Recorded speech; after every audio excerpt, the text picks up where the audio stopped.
Good morning, everybody, and welcome to today's devotion. We are in the book of 2 Kings chapter 5. I hope you've already read this chapter and written in your journal what God said to you. When I was reading this, there was one particular verse that caught my attention and made me think about my first trip to Africa. About 25 years ago, we spent several days ministering in the rural area of Kenya with the Maasai tribe. And my interpreter and I would go, you might think village to village, but the Maasai don't really live in villages. They live in what's called bomas.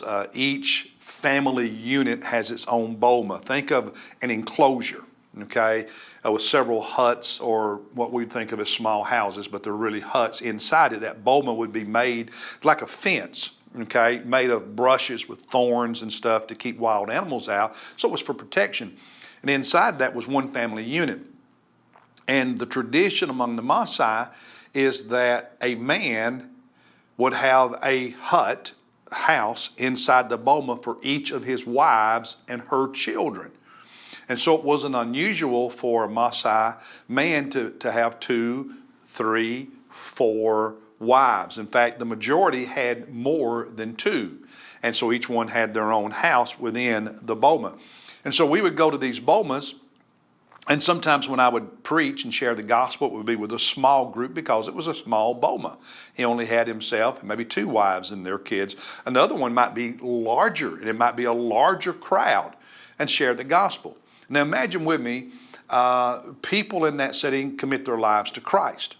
And our missionaries continue to work with them in the days and months and years afterward. Let's say one of those husbands commits his life to Christ, becomes a Christ follower. The question is, what were we supposed to tell him when it came to his wives? Because the Bible teaches, one man, one woman in, a faithful marriage. What were we supposed to tell him? Is he supposed to get rid of all of his wives, choose the one that's his favorite and stay with her and her kids, but get rid of the others? What were we supposed to tell him to do? Because in that culture, women were in arranged marriages, arranged by their father, and usually to older men who would give her father so many cows, because cattle and the milk from that and so on is vital to their existence. And so women are in a very vulnerable, dependent situation there. So let me ask you, if you were with me in one of those bomas and one of those men accepted Christ, what would you tell them to do?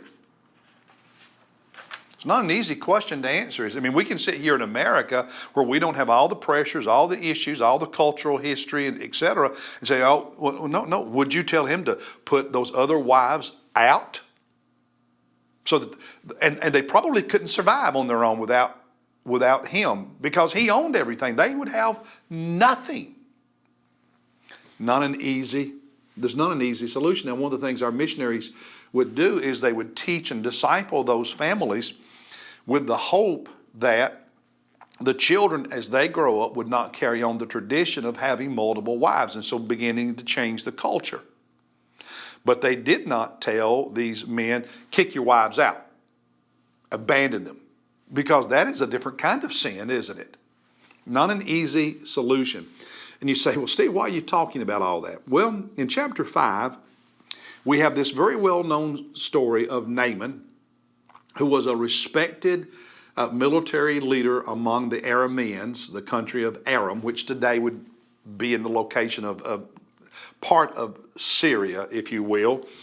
And he has a leprosy, but he's a great leader and very respected. His king thinks highly of him.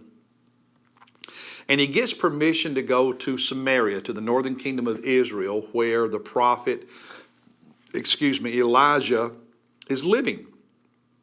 And Elijah tells him to go down to the Jordan River and dip himself 7 times.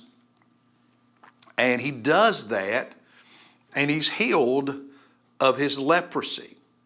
And in so doing, he becomes convinced that the God of Israel is the only God, the true God. So look with me in chapter 5 at verse 15.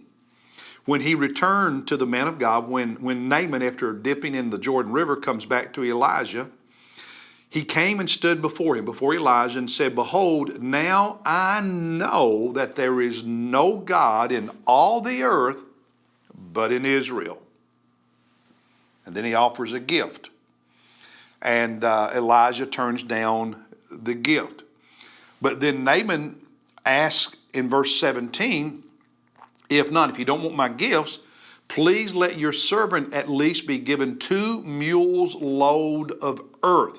Let me take some dirt from here back to Aram, back to where I live. He says in verse 17, two mules load of earth for your servant. Here's why. For your servant will no longer offer burnt offerings, nor will he sacrifice to other gods. I'm not going to offer any sacrifices, any burnt offerings to these idols and pagan gods, because I know there's only one God now, and the Lord. And it's all capital letters in my New American Standard Translation, meaning that in the original Hebrew, it's Yahweh, the holy name of God. He said, I know there's only one God. It's the God of Israel. It's Yahweh, the Lord. And I want to take some dirt back from here to where I live so I can build a place. And in that place, I will offer my sacrifices to Yahweh, the God of Israel, the only God, and worship Him. I won't offer sacrifices to anybody else.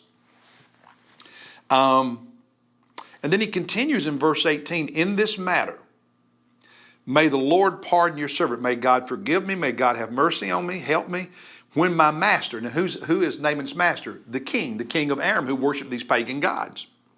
When my master goes into the house of Rimmon, I'm not sure how you say that, to worship there, this was one of the gods, a Syrian god, there in Aram, in Damascus, if you will. So it was a pagan religion, a pagan god, an idol. And the king of Aram would go there to worship him. And then Naaman says, and he leans on my hand. In other words, Naaman was expected to accompany the king, because when the king, it's like when the president of the United States goes out, it's a big deal. And there are certain people that have to go with him. Well, when the king of Aram would go out, Naaman was one of the attendants, one of the military people that had to go with him. And when he would go to that temple to worship this pagan god, guess what? Naaman had to go with him. And so he says, when the king goes to here to worship this god, and I go with, and he leans on my hand, and I bow myself in the house of Rimmon. When I bow myself in the house of Rimmon, the Lord pardon your servant in this matter. So he's saying, I know there's only one God, and He's the only one I'm going to sacrifice to and the only one I'm going to worship, but I will have to accompany my king to this place. And when I do, out of respect, I bow my head. And he's being very upfront about it and wants God's understanding and pardon, and he's talking to Elijah the prophet about this. Now, what would you have told Naaman to do? Notice what Elijah says in verse 19. Elijah said to Naaman, go in peace. Go in peace. And so he departed from him. Naaman didn't tell him to give up his job. Elijah did not tell Naaman, give up your job. Now, we know that there's only one God and we're not to worship idols. We know that early Christians refused to worship the Roman emperor, who was presented as divine. But this story is a reminder to us to not always be harsh with people in different parts of the world, in different cultures that we don't understand, that are unlike anything we have ever lived in. So I go back to the Maasai in Kenya. And this man, his whole life, his culture for centuries, multiple wives. And we're teaching them one man and one woman, and hopefully as time goes forward with their children, that changes. But are we to tell him, you got to throw your wives out, you pick your favorite, but throw the rest of them out, and their kids, and they're on their own? What do you do? These are tough questions. And I guess the only point I want to make is we know what we are supposed to do. But when it comes to people who live in some cultures that we can't even wrap our mind around, maybe, just maybe, we need to show a little bit of patience and grace rather than being so harsh and so black and white on everything, because Elijah showed Naaman grace, didn't he? Go in peace. See, everything doesn't always have a black and white answer, even though most of the time we wish it did. But it doesn't always, does it? Sometimes we have to take people from where they are and on a journey to where they need to be. And that takes grace and patience and kindness. And I just thought this was an interesting story to remind us that things aren't always as black and white as they seem to us. Just something to think about. God bless you, and I'll see you tomorrow.